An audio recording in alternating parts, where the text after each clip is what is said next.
Assalamualaikum warahmatullahi wabarakatuh. Jumpa lagi dengan saya Zid Edutek. Kali ini saya akan memberikan panduan cara untuk melakukan penilaian di Google Classroom. Nah, di video tutorial sebelumnya kita sudah membuat kelas, sudah memberikan tugas, materi, dan lain sebagainya. Kini tiba saatnya kita menilai hasil pekerjaan siswa. Nah, tentu saja pertama kali yang harus kita lakukan adalah membuka Google Classroom-nya. Di sini saya sudah membuka Google Classroom saya.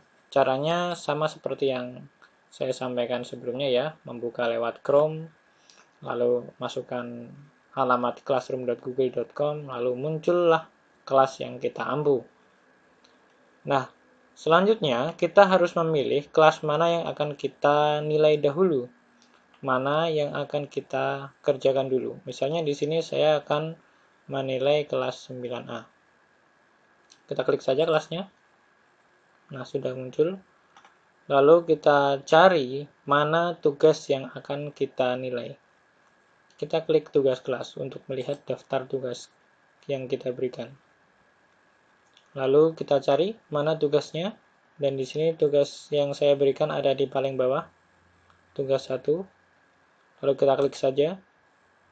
Dan kita scroll sampai ada tulisan lihat tugas. Maka kita klik di sini lihat tugas. Nah, langsung muncul di sini. Ini adalah nama siswa yang terdaftar di kelas kita. Di sini di tempat saya baru 2 dan bisa berbeda untuk tiap kelas. Nah, inilah jawaban siswa. Jadi siswa pertama mengupload gambar ini, siswa kedua mengupload gambar ini. Maka untuk menilainya caranya cukup mudah. Kita tinggal klik nama siswa yang akan kita nilai dahulu, misalnya ini, yang pertama. Nah, kita klik. Lalu selanjutnya kita klik di sini di gambar yang diserahkan oleh siswa. Ya, maka akan muncul tab baru dan kita menuju ke halaman penilaian untuk memberikan komentar pribadi juga bisa. Nah, ini ya, oke sudah. Nah, ini jadi jika kita ingin memperbesarnya, kita tinggal klik ini tombol perbesar, misalnya gambarnya kurang besar, atau mungkin kita bisa menggunakan oh ini tidak mau di oh iya, terkadang menggunakan scroll dengan kontrol pun juga bisa, tapi ini sedang tidak berfungsi ya. Jadi itu ya, jadi menggunakan tombol pembesar ini, tombol plus dan minus ini ya. Oke, begitu. Ini untuk memperbesar dan memperkecilkan gambar dari yang dikirimkan oleh siswa. Nah, untuk memberikan nilai langsung saja di sini kita klik di nilai ini, klik berapa yang akan kita berikan dari skala 100 misalnya 90. Nah, atau mungkin 100 kalian juga boleh. 100 nilainya. Lalu kita juga bisa memberikan komentar. Bagus. Bagus. Tingkatkan misalnya seperti itu. Lalu saya posting. Nah, di sini ada tombol kembalikan. Maksudnya bagaimana?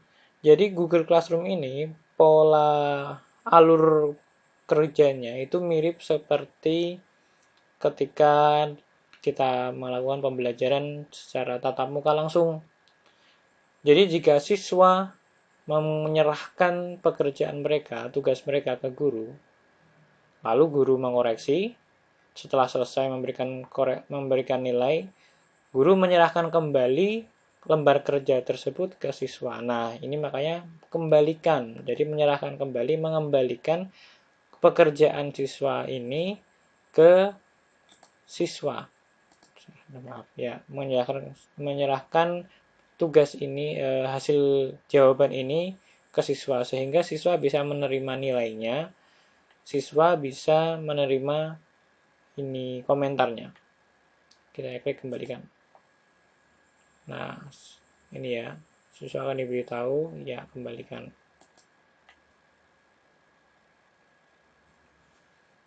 ya maka siswa akan mendapatkan notifikasi dan mereka bisa melihat hasilnya. Nah, itu adalah cara pertama. Cara yang kedua, jadi ada beberapa cara untuk menilai ini ya. Nah, cara yang kedua, kita bisa langsung tanpa harus melihat secara detail tadi gambarnya. Misalnya ini, siswa yang ini kan belum saya nilai. Nah, misalnya saya sudah cukup melihat, oh ini sudah betul misalnya. Lalu saya langsung beri nilai di sini.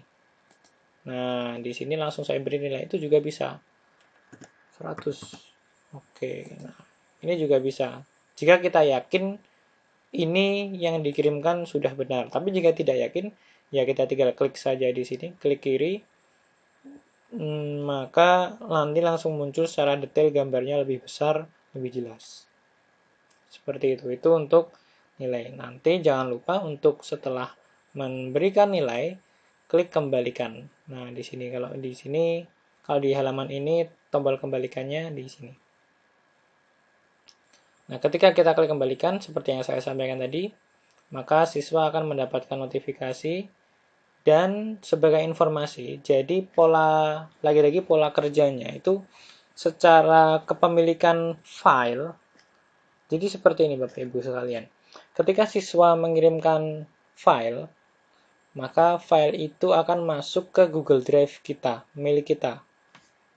Nah, maka secara kepemilikan file tersebut akan masuk ke kita. Tetapi jika kita sudah mengoreksi di sini Google Classroom ini dan kita klik kembalikan seperti ini misalnya, saya klik kembalikan. Nah, maka file ini, file gambar yang dikirimkan oleh siswa ini, maka kepemilikannya akan kembali ke siswa. Otomatis penyimpanan drive kita akan maksudnya tidak akan penuh, maksudnya seperti itu.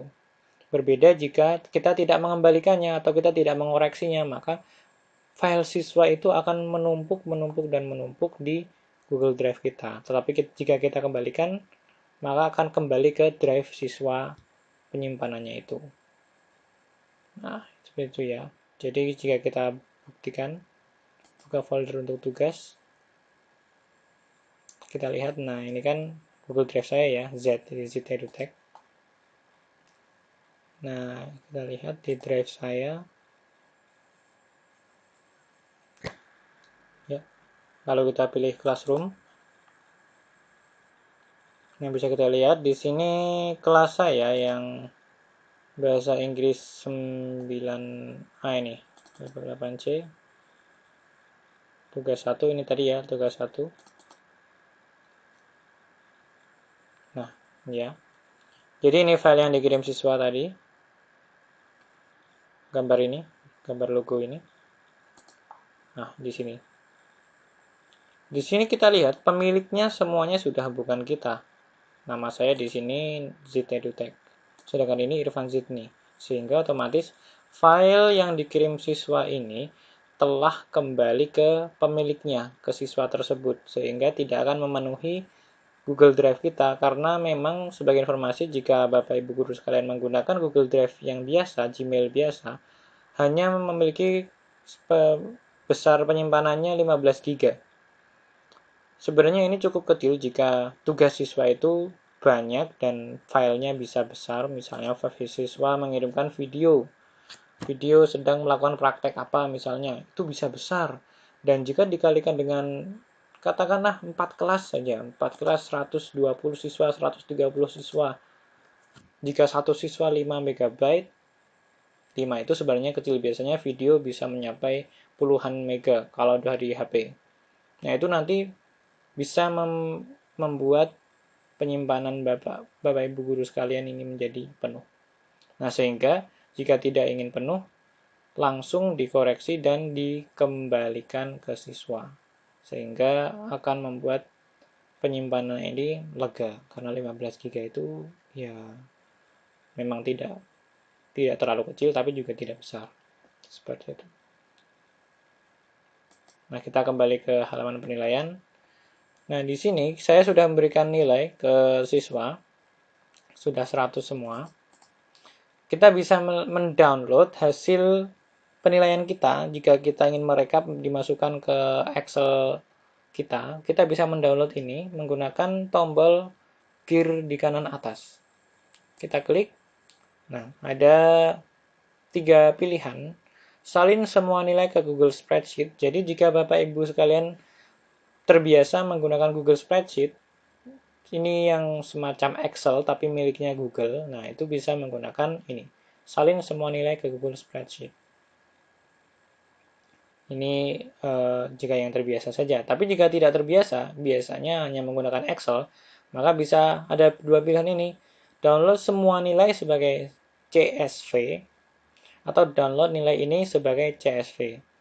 Jika semua nilai, maksudnya adalah semua tugas yang sudah kita berikan dan sudah kita koreksi, ingin kita download sebagai CSV. CSV ini adalah nama format yang bisa dibuka melalui Microsoft Excel. Jadi tetap nanti kita buka menggunakan Excel. Nah, sedangkan yang bawah ini, download nilai ini sebagai CSV, ini maksudnya adalah hanya tugas ini saja, hanya tugas yang sedang kita koreksi ini saja yang akan kita download. Jadi tergantung kebutuhan, apakah hanya spesifik tugas ini atau ingin mendownload semua nilai. Nah, saya misalnya contohnya semua nilai, saya tunjukkan bagaimana tampilannya jika semua nilai. Saya save. Ya seperti mendownload biasanya ya, di save.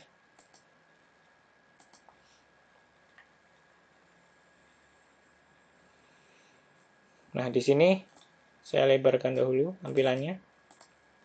Ya. Di sini nah ini jelas ada judul tugasnya. Jadi nama, alamat email, lalu ini poinnya. Jadi nama tugasnya tugas 1, presensi, lalu berikan pendapat bla bla bla. Jadi ini semua tugas itu muncul di sini. Nah, ini nilainya ya. Ini belum ada nilainya karena memang belum saya nilai tadi. Nah, ini nilai totalnya. Poin ini maksudnya nilai total jika benar semua. Dan ini nilai siswanya ini.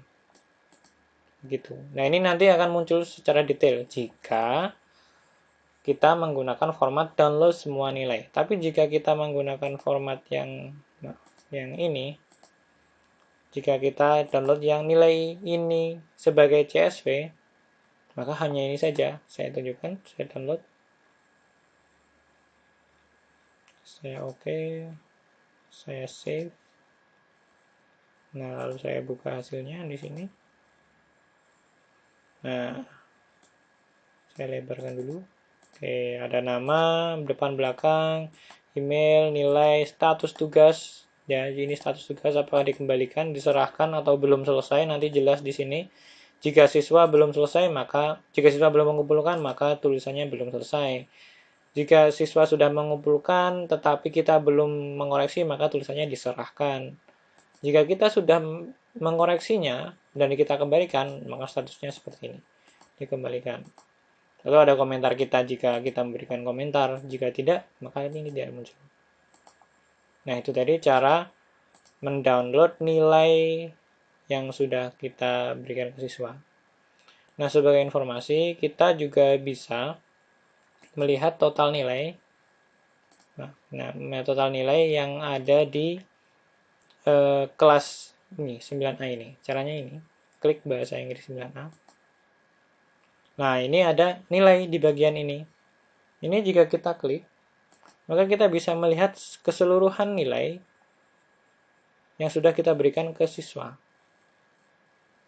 Ini kita X saja. Ini hanya petunjuk saja. Ya biasa karena pertama kali menggunakan pasti ada petunjuknya ketika pertama kali. Saya close saja. Tapi jika ingin dibaca bagus, tapi jika tidak juga tidak apa-apa. Nah, ini ya daftar nilainya. Jadi tugas 1, lalu ini yang lain, ini presensinya. Jadi kita bisa sebagai guru bisa melihat secara jelas daftar nilai siswa kita. Ya, seperti ini. Jadi cukup lengkap dan memudahkan guru atau pengajar. Nah, selanjutnya ini untuk mengoreksi, ini untuk melihat nilai. Jadi setelah mengoreksi kita bisa melihat nilainya ini. Lalu selanjutnya kita bisa menggunakan fitur daftar tugas yang harus kita koreksi melalui fitur ini jika kita memiliki banyak pekerjaan dan tidak sempat mengecek satu-satu. Kita bisa menggunakan tombol ini dari menu utama, lalu untuk diperiksa. Nah, untuk diperiksa ini, jika kita klik maka akan muncul apa saja yang belum kita periksa, apa saja yang belum kita koreksi nanti muncul di sini. Nah, di sini kita bisa lihat, contohnya yang di sini dibedakan menjadi beberapa tugas yang kita berikan. Jadi ini tugas, nama tugasnya, tugas 1, lalu presensi, lalu berikan pendapatmu. Nah, di sini untuk tugas 1 misalkan ya, dapat kita lihat ada 0 diserahkan, 0 diberikan, 2 dinilai. Berarti maksudnya adalah tidak ada siswa yang menyerahkan tugas ke kita, sudah tidak ada maksudnya, 0. Dan tidak ada tugas atau tidak ada siswa yang tidak mengerjakan. Jadi diberikan ini maksudnya adalah si guru memberikan tugas ke siswa. Lalu guru yang 0 ini yang diserahkan ini, lalu siswa menyerahkan pekerjaannya. Lalu yang kanan ini dinilai ini adalah berapa yang sudah kita koreksi dan kita nilai. Jumlahnya ada 2. Nah, lalu kita lihat yang atasnya. 1 diserahkan. Berarti sama seperti yang ini tadi, diserahkan artinya adalah siswa menyerahkan jawaban atau tugasnya. Berarti di sini ada 1 siswa yang sudah menjawab dan ada 1 yang belum. Ya, jadi 1 diserahkan itu siswa menjawab, diberikan itu berarti kita memberikan tugas dan siswa belum menyerahkan, maksudnya seperti itu. Begitu juga yang atasnya, 2 diserahkan berarti ada 2 siswa yang menyerahkan tugasnya ke kita dan 0 siswa yang tidak mengerjakan tugas. Jadi seperti itu. Untuk ini karena memang tidak menggunakan nilai, jadi tidak ada dinilainya. Karena memang juga saya belum melakukan penilaian di sini. Nah, di sini kita bisa menandai mana yang sudah kita nilai. Jadi misalnya ini kan sudah kita nilai semua ya, tugas 1. Lalu kita tandai. Klik di sini, tandai sudah periksa. Maka akan hilang dari sini dan masuk ke sudah diperiksa. Nah, jadi di sini jika kita salah klik, wah ini ternyata masih ada yang belum diperiksa. Nah, kita bisa kembalikan. Klik di sini, tandai belum diperiksa. Oke, nanti hilang dan masuk di sini lagi. Nah, ini memudahkan guru jika ada banyak tugas, banyak kelas, jadi cukup membuka ini saja di halaman yang sama. Guru bisa melihat semacam ringkasan mana saja yang belum dikerjakan. Misalnya ini, saya belum, yang maksud saya ini. Nah, ini saya belum mengoreksi ini. Ini kan ada 2 siswa yang menyerahkan ya. Belum saya lihat. Nah, saya klik, ingin melihat jawaban siswa. Nah, seperti ini. Ternyata ini ada siswa yang sudah menjawab dan belum saya nilai ternyata. Nah, cukup saya beri nilai saja. 100 misalnya, ini memang benar. Karena sudah berpartisipasi, saya beri 100 karena sudah berpartisipasi. Lalu saya klik kembalikan dulu. Ya, agar siswa mendapatkan nilainya. Dan siswa mendapatkan notifikasi. Ya, lalu kita kembali ke menu utama untuk diperiksa. Nah, di sini menjadi 2 dinilai. 0 diserahkan, 0 diberikan, 2 dinilai. Nah, itulah cara untuk memberi nilai atau melakukan penilaian di Google Classroom. Semoga bermanfaat. Terima kasih. Wassalamualaikum warahmatullahi wabarakatuh.